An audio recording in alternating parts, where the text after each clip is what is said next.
Hey y'all, Dixie here. A lot of folks have asked how the Gossamer gear Mariposa performed while I was out on the PCT this summer. And after using it for over 300 miles, I wanted to report in and let y'all know how it did. If you missed it before I left to go out to the Pacific Crest Trail to fill in the fire closures this summer, I put out a video that really highlights the features of this pack. So if you missed that, I do have a video that has all of the features listed, but just to give you a quick rundown and introduce this pack, it is a 60-liter pack that is made out of 100 and 200 Robic nylon fabric. It has a removable internal frame, also load lifters, which I was really happy about because a lot of the more lightweight packs don't have load lifters. It's got 7 built-in pockets and pouches on the outside, and then 1 hydration sleeve type pouch on the inside of the pack. I have the medium pack and medium hip belt, and it weighs in at 30.5 ounces, so just under 2 pounds, and that includes the 2.1 ounce sit pad that comes with the pack to put on the back panel for a little more cushion and stability. This pack costs $225, the hip belt's an extra $45, so all in all, I paid $270 for this pack. Yes, I paid for this pack myself. I was not sent the pack by Gossamer Gear, who traded me for reviews or anything like that.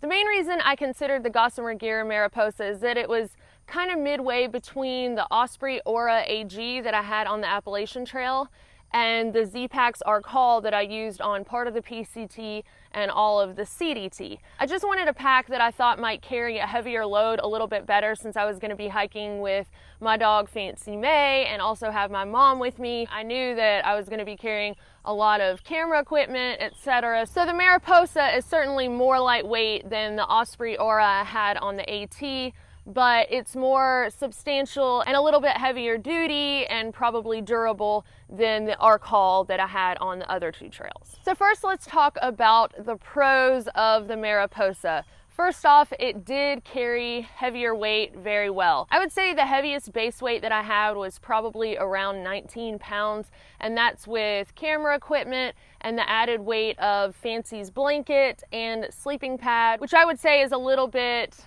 over an extra pound of weight. And then also I carried her water and sometimes some of her snacks. If you want to see a detailed list of the gear that I carried, you can check out the link for that in the video description. Now keep in mind that that camera equipment that's listed, I didn't have all of that all of the time. So that's why I'm estimating that I probably had about a 19 to 20 pound base weight or so at most during the trip on the PCT. The Mariposa did not cause any chafing on my hips or my back. I didn't have any bruising, which I often do with new packs. In fact, the hip belt was actually very comfortable along with the shoulder straps. The hip belt was just wide and sturdy and also cushiony and helped carry that weight really well. I think I saw one review before I started the PCT with the Mariposa that said that the hip belts were a little small, but I didn't find that to be the case at all. In one pocket, I kept my Moment lenses, the macro lens and wide angle lens, and my Sony RX100, so those all fit in one pocket. And then in the other pocket, sometimes I put my phone in there, but I found myself keeping my phone in my shirt pocket more than anything, but I would put snacks in the other one. I like to kind of keep my camera equipment separate from my snack pocket because that way crumbs aren't ending up all in my Moment lenses and things like that. But I found the hip belt pockets to be plenty big enough for what I needed. One of my favorite things about this pack was the double-decker pocket.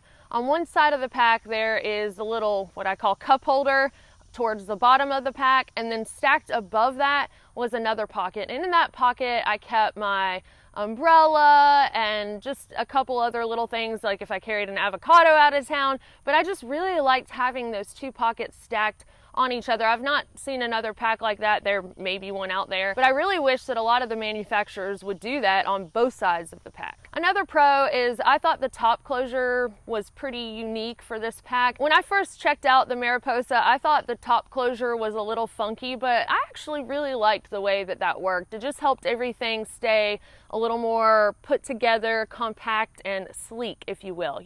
Aerodynamic for when you're just running down the trail. And finally, I didn't really notice any wear and tear when I got done with the trip. I know that I was only out there for 300 miles, and this pack should definitely be able to last a through hike or more. But other than being just kind of dirty, the pack looks pretty new. I will say that the back pouch, or what other people call the front pouch, the big pocket on the outside of the pack is a little stretched out from where I kept a bunch of stuff in there, but honestly that just makes it a little more convenient to put things in and pull things out. But speaking of mesh, that's another pro. I was really impressed with how the mesh on the back side of the pack where I put my back, because as I mentioned before, it comes with a little sit pad to help have a little more structure and cushion there on your back.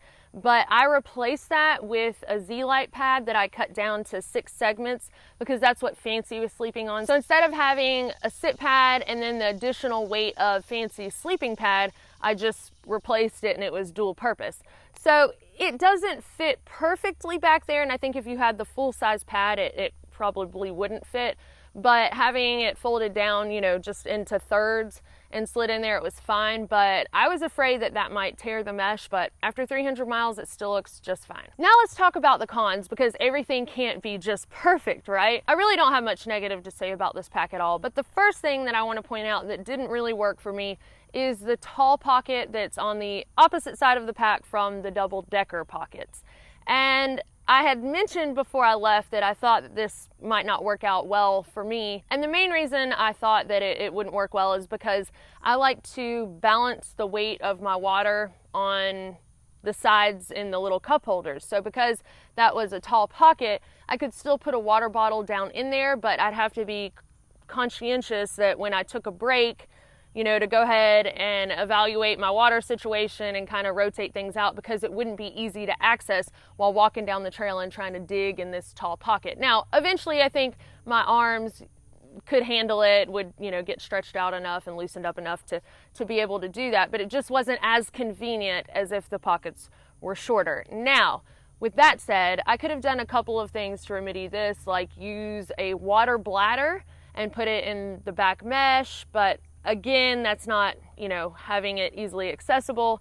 Or I could have gone back to a hydration tube system and had a water bladder inside the pack with the hydration tube. But I really like my system of smart water bottles, so this wasn't a deal breaker at all. And in fact, there are people who really like this design because what they do is they keep their shelter over there. So if you have a 2-person shelter or smaller, then chances are it will fit well into that side pocket. But for me and Mom and Fancy, we had the triplex, so it was really too small of a pocket to be able to cram that down in there. If I had taken it out of the stuff sack that it comes in, I probably could have made it fit, but I like having that extra protection on the tent, so I'm not dealing with abrasion, etc.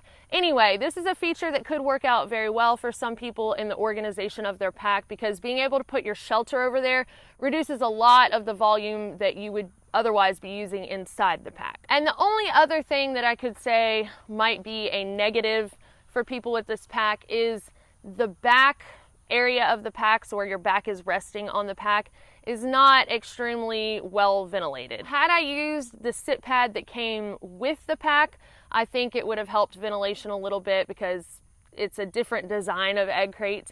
Also, they offer an upgraded sit pad that you can put back there that has a better design to be more well ventilated. So that's something you could look into if you find yourself loving this pack, except for your back's a little sweaty. For me personally, I'm a cold-natured person, so when it's a cold morning, having my back feel warm and when it's raining and just having that little bit of extra warmth was actually a nice thing for me, because it was cold a lot this summer out on the West Coast. But, you know, I did notice that it was a little warmer on warmer days than my Arc Haul that's got a whole lot of airflow back there on the back, and also with my Osprey Aura AG. They both do a very good job of that. But for me, it wasn't a deal breaker, and as I mentioned, I didn't have any back chafing or anything like that, so it wasn't really a problem and actually worked out nicely for me. But just anyone else considering this pack, that's something to think about. I mentioned before that I was going to use the Gossamer Gear pack liners that they sell on their website, and they don't just work with Gossamer Gear packs, they would really work with any pack, but I generally just use compactor bags because you can buy them in bulk and, you know, use them as you go, and you got them sitting there at the house and they last a long while. But These are a little more compact because they're made specifically for this purpose. So they're 2 mil polyethylene and they come in a pack of 2 for $5. So I thought, well, I'll just go ahead and give it a try. And they actually worked out very well. They held up for the whole 300 miles that I used them. And actually in a pinch, one of them worked really well for a makeshift poncho for fancy.